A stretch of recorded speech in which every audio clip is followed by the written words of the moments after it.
इन खबर के ऊपर पहली चीज तो ये देखो भाई, हाई कोर्ट पहुंचा हरियाणा सीईटी नॉर्मलाइजेशन मुद्दा भाई।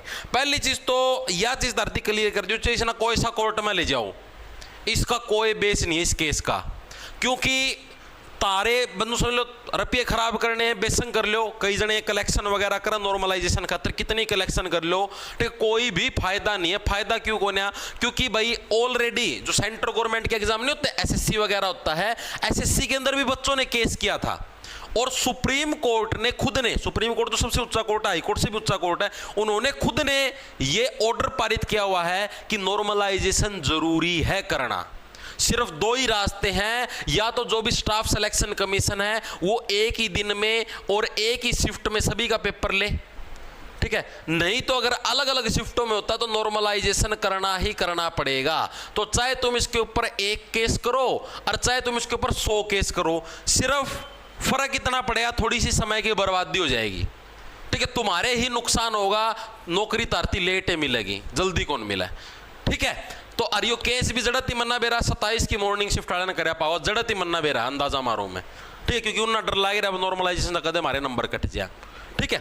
तो भाई नॉर्मलाइजेशन तो होगा, इसका कोई और निवारण है नहीं, चाहे तुम कहीं पर केस कर लो, जैसे ये केस कराया है सीईटी के रिजल्ट में नॉर्मलाइजेशन फॉर्मूला लागू करने को लेकर विवाद खड़ा हो गया है। इस मामले को रोहतक के रहने वाले पवन कुमार ने पंजाब हरियाणा हाईकोर्ट में चुनौती दी है। उम्मीदवार का कहना है कि आयोग द्वारा नॉर्मलाइजेशन फॉर्मूला लागू करने से परिणाम प्रभावित हुए हैं और कई योग्य अभ्यर्थियों के साथ न्याय नहीं हुआ। ये बात इस भाई ना कई हर कोर्ट का में याचिका लगाई है भाई, ठीक है। दूसरी चीज, हाईकोर्ट ने इस याचिका को मतलब अर्जेंट मानते हुए इसकी सुनवाई की तारीख तय कर दी है, 2 सितंबर की तारीख तय की। यह मामला लाखों युवाओं से जुड़ा है, तो इसलिए कोर्ट का फैसला, हाईकोर्ट के मामले अब रिजल्ट में देरी होने के आसार हो गए। देखो मैं आपको चीज बता देता हूं, मैं फिर से क्लियर कर देता हूं, इसका कोई इफेक्ट पड़ना नहीं है। रिजल्ट है वो थोड़ा लेट हो सकता है इसकी वजह से, क्योंकि जब तक अब ये नॉर्मलाइजेशन का डिसीजन नहीं आएगा सारी चीजें रुकी रहेंगी। और इसका डिसीजन है कि आना कि नॉर्मलाइजेशन होगा, क्योंकि मान लिया भी इन्होंने केस किया है तो एचएसएससी भाई सुप्रीम कोर्ट वाला जो डिसीजन है उसको पेश कर देगी कोर्ट में,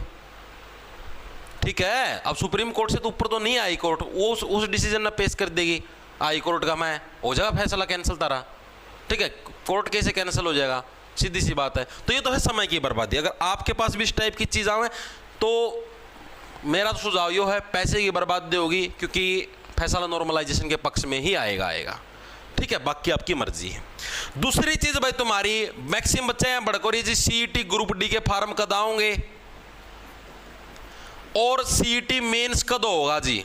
देखो मेंस तो भाई जब लग परी का रिजल्ट नहीं आया इतना तो कोई आसार है नहीं था, मैंने मेरा परी का पाछा ही होना है मेंस। ये परी का रिजल्ट भाई के बेरा इस नॉर्मलाइजेशन का केस के बेरा कै दिन चल रहा है, ठीक है, बाकी संभावना तो इसने इससे तारीख पर लिफ्ट आ जाए के बेरा, ठीक है, जो 2 तारीख होगी। अगर लंबा चलिया भाई 1-2 महीना और चला तो इसकी वजह से रिजल्ट लेट हो सकता है, रिजल्ट लेट होता है तो तारे मेंस के पेपर लेट होंगे, बात यह है, ठीक है। और अगर यो केस से रद्द हो जाओ 2 तारीख ना तो उसका पाछा नोबे रिजल्ट तारा सितंबर के महीने के अंदर आ जाए, क्योंकि देखो जब तक तुम्हारा करेक्शन पोर्टल ओपन नहीं होगा ना, पहले ओपन होगा तारा करेक्शन पोर्टल, और जब तक करेक्शन पोर्टल ओपन नहीं हो इतना तो रिजल्ट भूले जाओ। करेक्शन पोर्टल भी खुलेगा बंद हो लेगा, बंद होए पाछा भाई नु समझ लो कम से कम 10 दिन तो फिर भी लागेंगे करेक्शन पोर्टल बंद होए पाछा भी, ठीक है, जिद तारा रिजल्ट आओगा तो इतना तो रिजल्ट की बाट पे बैठी हो ना जब तक करेक्शन पोर्टल ओपन नहीं हो ले, ठीक है।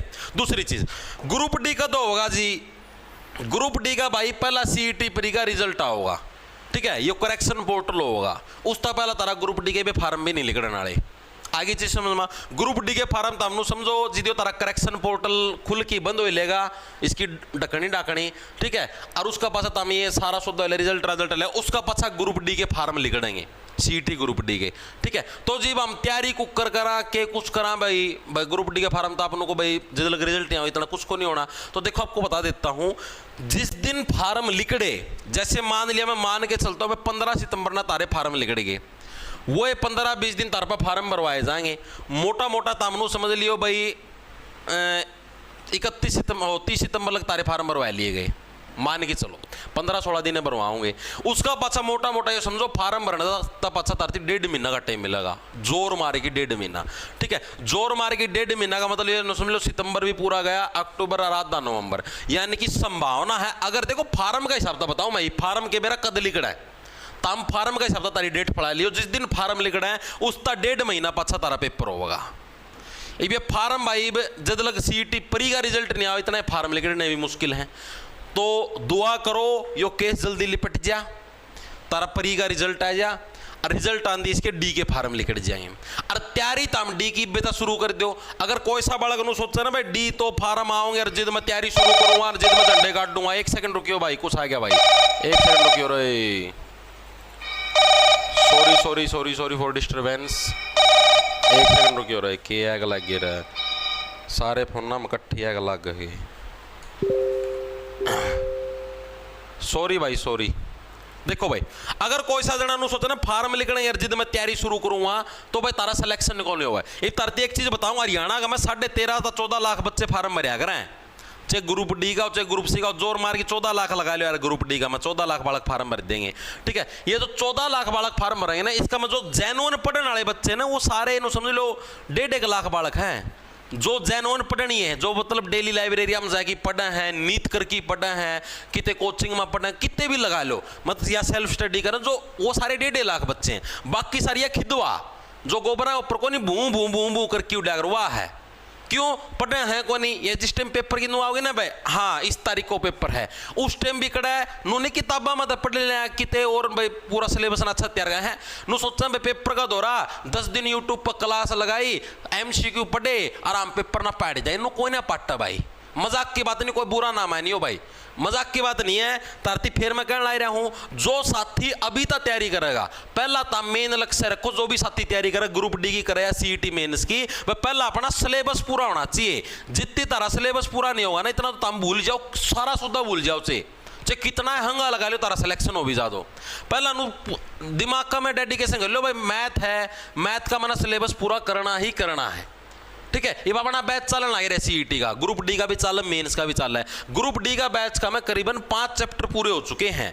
ठीक है, और तो हमने सोचो जो साथी डेली क्लास लगाने लग रहा है उसका तो सिलेबस पूरा होने लग रहा है। देखो दिखा भी दूं धरती में, एक सेकंड रुको, ये रहा भाई ग्रुप डी। ग्रुप डी के अंदर जैसे मैथ है, मैथ का में सिंप्लीफिकेशन चैप्टर हो गया, सर्ड सिंडिसिस हो लिया, रेशो हो लिया, प्रोपोर्शन हो लिया, मिक्सचर हो गया, एलिगेशन हो गया, मिक्सचर भी चलने लग रहा है। ठीक है, साथ में हर एक चैप्टर की प्रैक्टिस शीट मिलने लग रही है। ठीक है, तो मैथ का सिलेबस इस हिसाब से चलने लग रहा है और पेपर तक ग्रुप डी का पेपर उस तक सिलेबस पूरा भी हो लेगा, रिविजन भी हो लेगी, आराम तो हो लेगी। तो जो साथी नीत करके तैयारी करें जिधे तो सिलेक्शन होगा, रीजनिंग का पहला सिलेबस पूरा करो, इंग्लिश की क्लास लगती है इंग्लिश का सिलेबस पूरा करो, हिंदी का सिलेबस पूरा करो। ठीक है, हरियाणा जीके का टॉपिक वाइज अभी से स्टार्ट करो, तो हम पेपर का दौरा क्लास में माथा मारी जाओगे, 2 दिन में मैराथन में क्लास पूरा मैराथन ले लो, वो ले लो। ठीक है, उन मेरे थना थन थन मिलो और कुछ नहीं मिलता, मजाक की बात नहीं। ठीक है, तो नीत करके अभी से अगर टॉपिक वाइज सिलेबस पूरा करना शुरू करोगे ना, इंडिया जीके होगी, मैंने कर ना सिर्फ मेरा दौरा पढ़ो, जड़ा तारा समझ में आओ, जिस मास्टर का तारती समझ में आओ है, जिस मैडम का तारती समझ में आओ उसका दौरा पढ़ो, जिस किताब में तामना समझ में आओ उड़ता पढ़ो। ठीक है, लेकिन सिलेबस तम टॉपिक वाइज पूरा करना शुरू कर दो, जब जाके तारा सिलेक्शन होगा, जिस जाके नु समझ लियो हाँ भाई कितने नंबर आवेगा। ठीक है, और मैं फिर कहूँ हूँ जितना तुम देख के डराया करो भाई 14 लाख बालक से 900 कुछ नहीं, 14 लाख है भीड़। ठीक है, असली बालक है सारे 1.5 लाख, जिनका मैं तो समझ लो 10-20 हज़ार वो बालक हैं जिन्ना अच्छी डाल टॉपिक वाइज सारा सिलेबस कराया है, सुथरी डाल रिवीजन करी है, अच्छी डाल प्रैक्टिस कर रखी मैथ रीजनिंग की, वो बालक है टॉप के 20-25 हज़ार जिनका हर साल सिलेक्शन हो है। ठीक है, तो तारते भी मेरा ये सजेशन अपना नीत करके तैयारी शुरू कर दो, अभी भी समय है तुम्हारे पास, अभी नू को नहीं पेपर जमा सिर पा रहा है। ठीक है, ये ग्रुप डी के फार्म निकलेंगे, उसका पश्चात हमने 1.5 मिनट टाइम मिला, मोटा मोटा ये समझो करीबन 2 से 3 महीने हैं, फिर भी ये समझो 3 के मेरा 4 महीने भी हो जाए, लेकिन तैयारी रेगुलर करनी पड़ेगी, वो चाहे आप कहीं से कर लो। अपने पास से करना चाहो तो अपना ऐप है भाई जॉब्स टारगेट के नाम से मिल जाएगा, तो अपना प्ले स्टोर पर उसने डाउनलोड कर लियो। उधर कोर्स के सेक्शन के अंदर जाओगे तो सीईटी ग्रुप डी का कोर्स भी है और भाई सीईटी मेंस का भी कोर्स है, दोनों आगे कोर्स अवेलेबल है। मेंस का जो हरियाणा पुलिस एक्ट की क्लास भी लगा है। ठीक है, तारा ये एनिमल हस्बेंड्री की यो सिलेबस भी मेंस का में करवाया जाएगा, सारा पंचायती राज एक्ट वगैरह वगैरह सारा मेंस का में करवाया जाएगा। ठीक है, और ग्रुप डी का भी है। ग्रुप डी की साइंस में भाई जो मैंने साइंस स्टार्ट करा रखी थी, केमिस्ट्री तो पूरी भी करवाई थी, 20 क्लास हैं, केमिस्ट्री पूरी भी होगी। ठीक है, जिन बालका ने बैच ले रखे जो बच्चे डेली क्लास ले हैं उनका एंड तक केमिस्ट्री पूरी भड़क खत्म। एक सोमवार तक फिजिक्स या बायोलॉजी स्टार्ट करवा दूंगा। ठीक है, उसका पचा फिर मतलब केमिस्ट्री पूरी है, फिर धीरे धीरे सारा सिलेबस पूरा हो जाएगा आराम था। मेरा तो मकसद ही हो सितंबर का एंड जी तो मैं पूरी साइंस करवा दूंगा उनकी बच्चियाँ की। ठीक है। तो इस हिसाब से अपनी तैयारी शुरू, क्योंकि ग्रुप डी के अंदर 15 नंबर की साइंस आनी है, ठीक है भाई। तो इस हिसाब से अपनी तैयारी शुरू कर दो। सारा सौदा आधारित बता दिया है, इन चीज़ों का कोई वो को नहीं, ठीक है। HSSC के द्वारा पेश कर दिया जाएगा वो सौदा, ठीक है, जो डिसीजन आया था आपका सुप्रीम कोर्ट का। और जो सौदा तारा ढीला है उसने वापस करडाईगा में लिया और नीत करके तैयारी का में जुट जाओ, ठीक है। अपने आप को मोटिवेटेड रखो और पढ़ाई को कंटिन्यू रखो और अपना बढ़िया डाल सिलेक्शन लेगी और कितने न कितने चिप जाओ, ठीक है। नौकरी का में चिप जाओ, कदे कितने और हाथ लगाई पाओ, ठीक है भाई। ओके भाई, लांडा ले लो, खा जाओ फटाफट।